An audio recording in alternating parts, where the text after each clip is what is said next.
Aby si niečo dosiahol, tak musíš proste makať.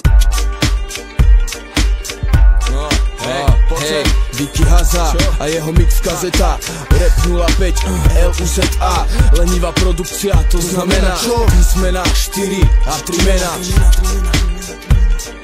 Aby si niečo dosiahol, tak musíš proste makať. Hej slova, furt nerieš ľudí naokolo seba, že on má také, tebe také treba. Ak chceš mať to všetko, čo vidíš všetné dni, čo majú všetko oni, čo všetko nemáš ty. Žerej ťa cudzí úspech, platy a baby, k sebe si slabý ako Jean Reno vo Wasabi. Mám rady, pre rady ľudí, čo chcú zrady, bez rady k sebe radi zabíjajú svoje vady. Ak si závislivý skurvy, si vždy budeš mať hovno. Ak sa staráš viacej do druhých, ako seba po tomto. Čo máš robiť, nerobíš a úspech není v tomto. Radšej rob, čo ťa zaujíma a pum si konto. Chlapče, tak musíte ze seba vydať maximum.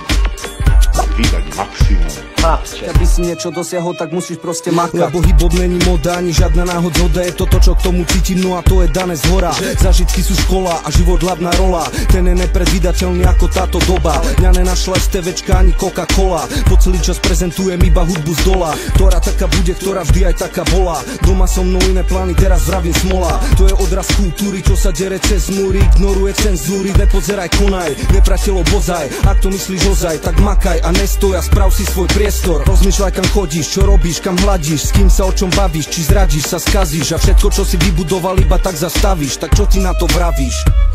Teraz čo ty na to vravíš? Viktor Hazard mixtape, rok 2005. To je náš život, to je náš svet, veď toto je náš rap. LUZA, Petr Žálka.